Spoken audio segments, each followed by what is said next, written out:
Books forever में खुशामदीद। Novel सितारा शाम जिसकी राइटर हैं आमना रियाज, उसकी ये 41वीं एपिसोड है। तो आइए जल्दी से स्टार्ट करते इस एपिसोड को बगैर किसी देर के। वलीद बड़े खुशगवार मूड के साथ घर में दाखिल हुआ था। वो उंगली पर की चेन घुमा रहा था और कोई हिट नंबर भी गुनगुना रहा था, लेकिन लाउंज में कदम रखते हुए बुरी तरह ठटका। इनिया लाउंज में चक्कर पे चक्कर लगा रही थी और परेशानी उसके चेहरे से हवदीदा थी। तुम्हें क्या हुआ है? फर्श किस खुशी में घिस रही हो? अच्छा समझ गया, लगता है मेरी बद्दुआ असर कर गई है। जिंगर हजम नहीं हुआ ना? इनिया ने रुककर गहरी नज़रों से उसे देखा, फिर मेज़ से सिगरेट की डिब्बिया उठाकर उसके सामने कर दी। ये क्या है? सिगरेट है। अनु, तुम स्मोकिंग करने लगी हो, तुम्हें शर्म नहीं आती? वलीद का अंदाज संजीदा लेकिन आंखों से शरारत झांकती थी। इनिया के तलवों से लगी तो सर पर जाकर बजी। शर्म मुझे नहीं, तुम्हें आना चाहिए, क्योंकि ये सिगरेट मुझे तुम्हारी अलमारी से मिली है। इनिया ने खासे तंज और गुस्से भरे लहजे में कहा। ओह, वलीद एक आन में समझ गया। धत तेरे की, मैं कैसे भूल गया कि यह सौगात अलमारी में रखी हुई है। उसने दिल ही दिल में खुद को कोसा। इसमें शर्म की क्या बात है? अलमारी में सिगरेट पड़े होने का ये मतलब तो हरगिज़ नहीं होता कि मैं पीने भी लगा हूँ। अगले पल उसने बात संभाली। ये मोइज़ की है, तुम USB के साथ ही भिजवा देती। हाँ, ताकि तुम लोग मोइज़ के घर बैठकर सिगरेट पीने का शौक़ पूरा करते। मैं भी सोच रही थी कि ये यका कंबाइंड स्टडी का बुखार कैसे चढ़ गया। तौबा तौबा, इतना शक? वलीद ने मजाक उड़ाने वाले अंदाज में कानों को हाथ लगाया। मुझे बातों में मत टालो वलीद, इनिया ने पहले से ज़्यादा संजीदगी से कहा था। मुझे सच सच बताओ, क्या तुम स्मोकिंग करने लगे हो? नहीं यार, वलीद ने ज़ोर देकर कहा, लेकिन लहजा कमज़ोर था। झूठ, सरासर झूठ, इनिया ने सदमे से कहा। तुम्हें कैसे पता मैं झूठ बोल रहा हूँ? वलीद चिढ़ गया था। क्योंकि सच नज़रें चुरा कर नहीं बोला जाता। एक तो तुम और तुम्हारे फ़लसफ़े। वलीद झुंझलाकर अपने कमरे की तरफ बढ़ा। तुम्हें अच्छी तरह पता है कि हमारी फैमिली किस क्राइसिस से गुजर रही है। मम्मी यहाँ नहीं है, डैडी हर चीज़ हर बात से लाताल्लुक़ हुए बैठे हैं। ऐसे में तुम्हारी हरकतें। वो अभी यहाँ तक ही पहुँची थी कि वलीद ने उसके हाथ से सिगरेट झपट लिए। कौन सी हरकतें? वलीद का अंदाज बेहद पुरतैश था। इनिया चुप सी हो रह गई। मैं बता तो चुका हूँ, ये सिगरेट मेरे नहीं वलीद के हैं। उसने रखवाए थे मेरे पास, वापस देना याद नहीं रहा, और तुम हो के तलकीन शाह बन गई नसीहतें करने लगी हो। उसने इश्तियाल भरे अंदाज में कहा और ज़ोर ज़ोर से पैर पटकता अपने कमरे में चला गया। सिर्फ यही नहीं, ज़ोरदार तरीके से दरवाज़ा भी बंद किया। इनिया वहीं सर पकड़ कर बैठ गई, क्योंकि वो जानती थी वलीद झूठ बोल रहा है। मावा रजब अली, मुस्तकीम भट्टी ने इस नाम पर बुरी तरह चौंकते हुए ज़ेरे लब दोहराया था। उनका गार्ड मोबाइल पर हवेली के कुल वक्ती मुलाजिम खादिम नवाज से बात कर रहा था। मुस्तकीम भट्टी ने हाथ बढ़ाकर फ़ोन उससे ले लिया। बोलो खादिम नवाज़, कोई लड़की आई है, अपना नाम मावा रजब अली बताती है, कहती है आयरलैंड से आई हूँ, बड़ी चौधराइन से मिलना चाहती थी, फिर बोलिए आपसे मुलाकात कर लेगी। हमारे लिए क्या हुक्म है चौधरी साहब? तुम उसे हवेली में ठहराओ और बोलो हमारा इंतज़ार करे, जब तक हम वापस ना आ जाएं उसे वापस जाने नहीं देना। मुस्तकीम भट्टी ने हदायत जारी करके फ़ोन गार्ड को पकड़ा दिया। ड्राइवर, फार्म हाउस की तरफ गाड़ी मोड़ लो, शबी साहब को पिक करके हवेली जाना है। साहब, बारानी ज़मीन? ड्राइवर ने झिझकते हुए पूछा। नहीं, वो फिर कभी, मुस्तकीम भट्टी ने मुख्तसन कहा और बंद शीशे से बाहर भागते दौड़ते मनाजिर देखने लगे। उनकी पेशानी पर सोच की लकीरें बिखरी थी। कितने अरसे बाद ये मानूस नाम समाज से टकराया था। मुताज्जुब हो जाना एन फितरी था। रजब अली, क्या नाम था रजब अली की बेटी का? और क्या ये वाकई रजब अली की बेटी है या कोई और अगर वाकई उसका ताल्लुक़ रजब अली से है तो अचानक कहाँ से आ गई? उन्हें कहीं सोचे दरपेश थी और पेशानी पर अनगिनत लकीरों का जाल बिछा था। दूर आसमान पर एक सितारा उभर रहा था। फिजान की नज़रें उस उभरते नुक्ते से चिपक कर रह गए। फिर जब आसमान बिल्कुल तारीक हो गया और चमकदार नुक्ते हर जगह दिखाई देने लगे तो उन्होंने जब से सिगरेट और लाइटर निकाला, मामूली सी रगड़ से नन्हा सा शोला उभरा और सिगरेट सुलगाकर अपनी मौत आप मर गया। फिजान ने एक के बाद दूसरा सिगरेट सुलगाया, फिर तीसरा, बलाखिर उकता गया और चौथा सिगरेट यूं ही एस्ट्रे में मसल दिया। उन्हें कोई सोच लाहक थी, अजीब सी बेचैनी, जैसे कुछ खो दिया हो, कोई चीज़ गवा दी हो।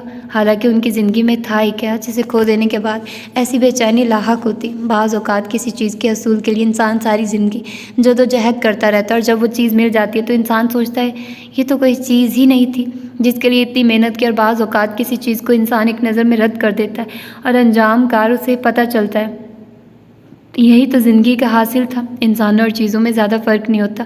शायद इसीलिए बाज़ औक़ात इंसान दूसरे इंसानों को चीज़ों की तरह रद्द कर देता है। उन्होंने इनिया के साथ यही किया था और अब उन्हें पछतावे सताने लगे थे। ये नहीं कि दिल उसका नाम लेवा था, बस ये था कि ज़मीर की चुभन माजरत के चंद बोल अदा कर देने के बावजूद कम ना होती थी। वो सादा और मासूम सी लड़की थी। उसकी सादगी को तो वो पहली मुलाकात में ही भांप चुके थे, जब वो झुकी नज़रों के साथ अपने लॉन के मुतालिक उनसे इस्तफसार कर रही थी। फिर उसके झिझक अमेज़ अंदाज और आखिरकार इजहार के वो चंद लफ्ज़ जिन पर फिज़ान इतनी बुरी तरह रद्द-ए-अमल ज़ाहिर कर चुके थे कि कोई खुद आगाह लड़की होती तो पलट कर उनकी शक्ल देखना तो दूर की बात है, आवाज़ सुनना भी गवारा न करती। लेकिन वो इनिया थी, शायद आम लड़कियों से मुख्तलिफ और बहुत ख़ास, तभी तो दिल पलट पलट कर उसकी तरफ जा रहा था। और फिज़ान को उस सूरत हाल ने परेशान कर दिया था। कितने सालों में उन्होंने अपने इर्द गिर्द जो बेहिस्सी की चार दीवारी खड़ी की थी, उसकी बुनियादें कमज़ोर पड़ने लगी थी। उनका परेशान होना कुछ ऐसा मामूली अमर भी ना था। आपको पता है हरम आपा, बाहर बीजान से मिलने को कोई लड़की आई है। अपने और हरम के मुश्तरका कमरे में वापस आकर तन्वा ने इत्तला देने वाले अंदाज में कहा था। हरम ने ज़रा किताब से नज़रें उठाकर उसे देखा।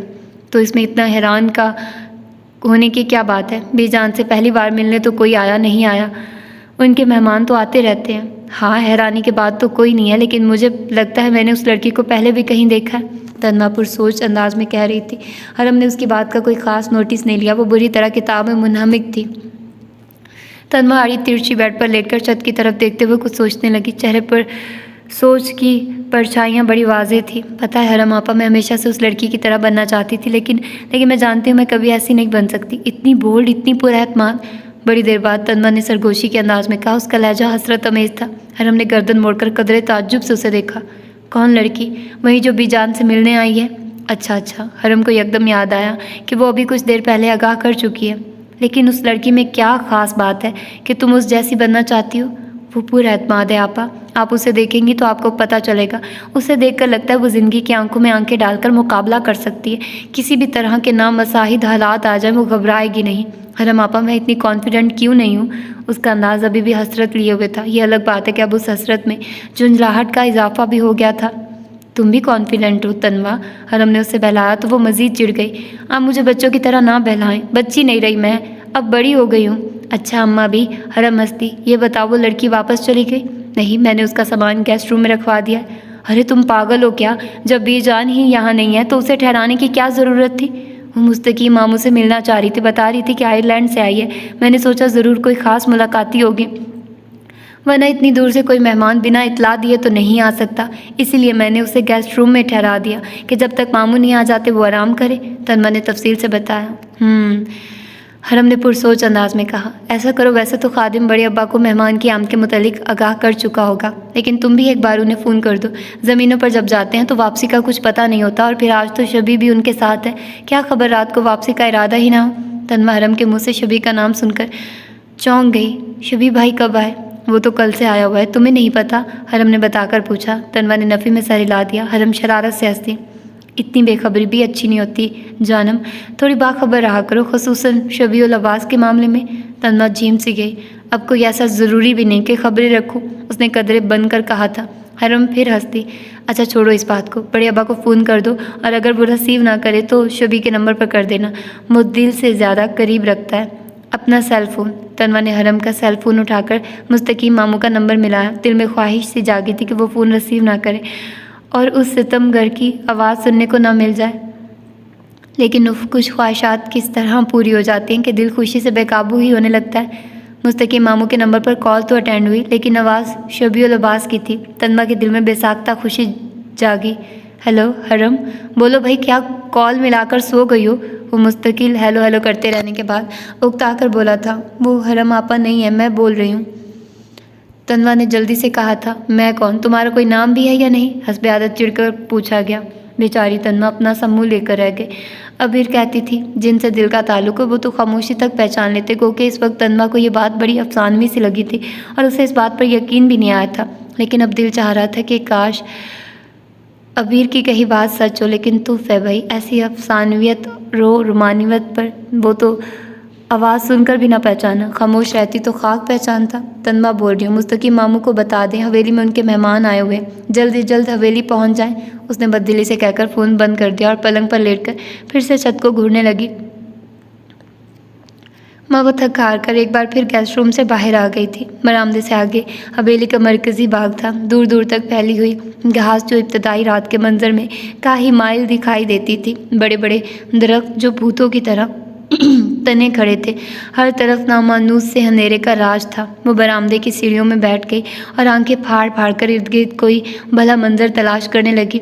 खुदा मालूम क्या वजह थी कि इतनी बड़ी हवेली की लाइटें भी अभी तक नहीं जलाई गई थी। वो यही सब सोच रही थी कि वहाँ फाटक के उस तरफ तेज़ रोशनियाँ चमक उठी। चौकीदार और गार्ड फुर्ती से फाटक खोलने लगे थे। लैंड क्रूज़र फराटे भरती अंदर आ गई थी। मावा बेसाख्ता उठ खड़ी हुई। उसका दिल अचानक कुछ अजीब अंदाज में धड़कने लगा था। थोड़ी सी बेचैनी, ज़रा सी घबराहट और शायद एक्साइटमेंट। मुलाजिम ने बढ़कर पिछली तरफ के दरवाजे खोल दिए थे। सफ़ेद रंग के लिबास में मलबूस मुस्तकीम भट्टी उसके सामने थे। लंबे चौड़े, मजबूत, काठी और बेहतरीन शख्सियत के मालिक। मावा की नज़रों में पसंदीदगी उभरी थी। उसी वक्त बरामदे और लॉन की आराइशी लाइटें जल उठी थी। मुस्तकीम भट्टी ने मुलाजिम की बात सुनते हुए उसकी तरफ देखा था। मावा तेज़ कदमों से चलती जल्द ही जल्द उन तक पहुंचना चाहती थी, लेकिन उसी पल उसने गाड़ी के मतवाजी सिमत से शबीउल अब्बास को आते देखा था। मावा का हलक तक कड़वा हो गया। क्या ज़रूरी था कि पहले ही रोज़ उस सड़ियल से टकराव होता? ये लड़की यहाँ क्या कर रही है? शबीउल अब्बास ने किसी कदर हैरान होते हुए जैसे खुद कलामी के अंदाज में कहा था। तुम इसे जानते हो? मुस्तकीम भट्टी ने मुताज्जिब होकर पूछा। ज़्यादा तो नहीं, लेकिन खादिम की लड़की कौन है और हवेली में क्या कर रही है? शबीर ने उलझन भरे अंदाज में कहते हुए मुलाजिम से पूछा। छोटे चौधरी, ये दोपहर से आई बैठी बड़ी चौधराइन से मिलना चाहती है। हमने बताया कि वो हवेली में मौजूद नहीं है, तो हवेली के बाकी मालिकों से मिलने पर इसरार करने लगी। मजबूरन हमें इसे अंदर बिठाना पड़ा। फिर तनवा बीबी ने बोला कि इसे गेस्ट रूम में ठहरा दो। खादिम ने बाहरी मुअद्दिब आवाज़ में जवाब दिया था। नाम क्या बताती है? मुस्तकीम भट्टी ने मुतज़ब्ज़िब से खड़ी मावा को देखते हुए पुरसोच अंदाज में कहा। जी मावा, रजब अली। मुस्तकीम भट्टी ने एक और पुरसोच हंकारा भरा मानूस नैन नक्श, बोलती हुई सी, किसी की याद दिलाती हुई सी पेशानी, वही जहानत की चमक लिए हुए आंखें। शक व शुबा की गुंजाइश ना थी। जो भी था सामने की बात थी, लेकिन फिर भी कुछ ऐसा था जो उन्हें कश्मकश में डाल रहा था। मेहमान को मेहमान खाने में ले चलो खादिम, उन्होंने मुलाजिम से कहा। लेकिन बाबा, शबी ने कुछ कहना चाहा। मुस्तकीम भट्टी ने हाथ के खफीफ से इशारे से उसे बोलने से रोक दिया। मुझे उससे बात करने दो शबी। शबी कुछ कहना चाहता था, लेकिन खामोश रहा और मुस्तकीम भट्टी के पीछे चल दिया। अब्बा जान की वफ़ात के बाद मम्मी मुझे दुबई ले गई थी, बल्कि यूँ कहना ज़्यादा मुनासिब रहेगा कि फ़याज़ मामा हम दोनों को अपने साथ दुबई ले गए थे। कुछ अरसे दुबई में रहे, फिर वहाँ से कतर और अब आयरलैंड। लेकिन इस दौरान मैं अपने दिल से पाकिस्तान आने का ख्याल निकाल नहीं सकी। मुझे बेहद शौक़ था कि इस मुल्क की इस इलाके को देखूं जहाँ बाबा जान पैदा हुए थे और पले बड़े थे। मुझे वो इंस्टीट्यूट देखने का भी बहुत शौक़ था जहाँ उन्होंने तालीम हासिल की। माँ बाप बहुत ठहर ठहर कर और तहम्मुल से बोल रही थी और मुस्तकीम भट्टी की ज़ीरक निगाहें बगौर उसका जायज़ा ले रही थी। मम्मी के वापस आयरलैंड जाने से पहले ही मैंने यहाँ एडमिशन ले लिया था, लेकिन जैसे ही मम्मी ने जाने का इरादा किया, मैंने उसी रोज़ हवेली आने का फ़ैसला कर लिया। ये कैसे मुमकिन था कि मैं इस मुल्क में आऊँ और इंस्टीट्यूट को देखे बगैर चली जाऊँ, गाँव ना देखूँ जहाँ मेरे बाबा जान की यादें वाबस्ता हैं, और इस मकान को ना देखूँ जहाँ मेरे बाबा ब्रोटअप हुए थे। उसने चल लम्हों का तवक्कुफ़ किया और जांचती नज़रों से मुस्तकीम भट्टी का जायज़ा लिया। आपसे सिर्फ इतनी रिक्वेस्ट है कि मुझे चंद रोज़ यहाँ रह लेने दें, बाबा जान की हवेली को देख लूँ, उनसे वाबस्ता अफराद से मिल लूँ, इसके बाद मैं वापस चली जाऊँगी। उसने बहुत सोच समझ कर स्क्रिप्ट तैयार किया था। फ़र्क सिर्फ इतना था कि स्क्रिप्ट की हैसियत ताश के पत्तों के किले की सी थी। देखना सिर्फ ये था कि किला कायम रहता है या इनकार की एक फूंक से ढह जाता है। आपको रिक्वेस्ट करने की ज़रूरत नहीं है बेटे, इस हवेली पर आपका भी उतना ही हक है जितना कि इस हवेली में रहने वाले बाकी अफराद का, बल्कि अगर मैं कहूँ कि इस हवेली पर आपका हमसे ज़्यादा हक है रजब भाई साहब की वजह से, तो ये भी गलत नहीं होगा। मुस्तकीम भट्टी का नरम मगर मेहरबान लहजा मावा को उसको तमाम तरह एतमाद के बावजूद हौंक बना गया था। जी मैं कुछ समझी नहीं, उसने झिझकते हुए कहा। मुस्तकीम भट्टी आहिस्ती से हंसती है जैसे किसी बच्चे की बात पर हंसा जाता है। ओ थैंक यू सो मच मुस्तकीम साहब। अरे ये तो बहुत ही गहरियत वाला तर्ज़ तख़ातुब है। आपके और मेरे दरमियान एक बहुत ही खूबसूरत और काबिल एहतराम रिश्ता है। चचा बाप के बराबर ही तो होता है। मुझे अच्छा लगेगा अगर आप मुझे इसी रिश्ते के हवाले से पुकारें। जी ज़रूर। मावा इस बार भी अपने हौंकपन पर पूरी तरह काबू नहीं पा सकी थी, लेकिन चूँकि मुस्तकीम भट्टी किसी और ही धुन में थे, लिहाजा उन्होंने मावा के तासुरात का कुछ ख़ास नोटिस न लिया। रजब भाई साहब के साथ अगरचे हमें ज़्यादा वक्त गुजारने का मौका नहीं मिला, लेकिन उनके हवाले से कुछ बहुत अच्छी यादें बहरहाल मेरे हाफ़िज़े में मौजूद हैं। आपको भी यूँ अचानक सामने देखकर मैं बहुत खुश हूँ। भाई साहब के हवाले से आप हमें अजीज़ भी बहुत हो। मुझे उम्मीद है अम्मा भी आपसे मिलकर बहुत खुश होंगी। मावा उनके पुरखुलूस लहजे पर महज मुस्कुरा ही सकती थी। मैं मुलाजमा से कहकर आपका सामान गेस्ट रूम से अंदरूनी कमरे में भिजवा देता हूँ। रात के खाने पर बाकी सबसे भी आपकी मुलाकात हो जाएगी। इस वक्त आप आराम करना चाहो तो बस इस शौक। मुस्तकीम भट्टी ने अपनी जगह से खड़े होते हुए कहा था। मावा भी दिल ही दिल में मुतअज्जिब होते हुए एहतरामन उठ खड़ी हुई। एक बात और, मुस्तकीम भट्टी दरवाजे की तरफ जाते हुए पलटे। ये हवेली आपकी है। इस हवेली में रहने वाले अफराद भी आपके अपने हैं, लिहाजा आपको किसी भी किस्म की झिझक महसूस करने की ज़रूरत हरगिज़ नहीं है। जैसी इस हवेली की बाकी बच्चियाँ वैसी ही आप भी हैं। अपनायत का भरपूर एहसास दिलाता मुशफिक लहजा था। मावा मुतासिर हुए बिना न रह सकी। मैं मुलाजमा को भिजवाता हूँ, वो कमरे तक आपकी रहनुमाई कर देगी। मुस्तकीम भट्टी बावकार चाल चलते हुए मेहमान खाने से बाहर निकल गए। मावा चल हमें खाली उल ज़हनी की कैफियत में दरवाजे की सिम देखती रही, फिर गिरने के अंदाज में सोफ़े पर बैठ गई। मुस्तकीम भट्टी का रवैया उसकी तवक्कुआत के बिल्कुल बरक था। वो उनकी तरफ से गुरूर, उकताहट और बेजारी जैसे रवैयों की तवक्को कर रही थी, जबकि उन्होंने उससे बहुत अपनायत का रवैया इख्तियार किया था, बल्कि बहुत खुले दिल से उसे खुशामदीद भी कहा था। बहरहाल मावा मुतमईन थी और किसी कदर खुश भी। उसे हवेली में क़याम की इजाज़त मिल गई थी और फ़िलहाल यही बहुत था। अब देखना सिर्फ ये था कि हवेली के बाकी मकीन उसके साथ किस तरह का रवैया इख्तियार करते हैं, और वो ये देखने के लिए बेचैन थी। हरम, तन्वा और रशना इत्मीनान से बेड पर बैठी थी। दरमियान में से उन अनसिले चमकीले कपड़ों का ढेर और लड़कियों के चेहरे पर इश्तियाक की किरणें। हरम आपा, ये बॉटल ग्रीन कलर आपको बहुत सूट करेगा। तन्वा ने ग्रीन कलर पर हाथ फेरते हुए दबे दबे से जोश के साथ कहा। मैं तो कहती हूँ मेहंदी के लिए इसकी लॉन्ग शर्ट बनवा लें, साथ में पीला चूड़ीदार पजामा। सच आप बहुत प्यारी लगेंगी। चूड़ीदार पजामा पहनने कौन देगा? हरम ने फीकी सी हंसी के साथ कहा। रचना और तन्वा ने बेसाख्ता एक दूसरे की तरफ देखा। रचना का हाथ तेज़ी से अपनी गोद में सोते हुए 1.5 साल के राफे को थपकने लगा।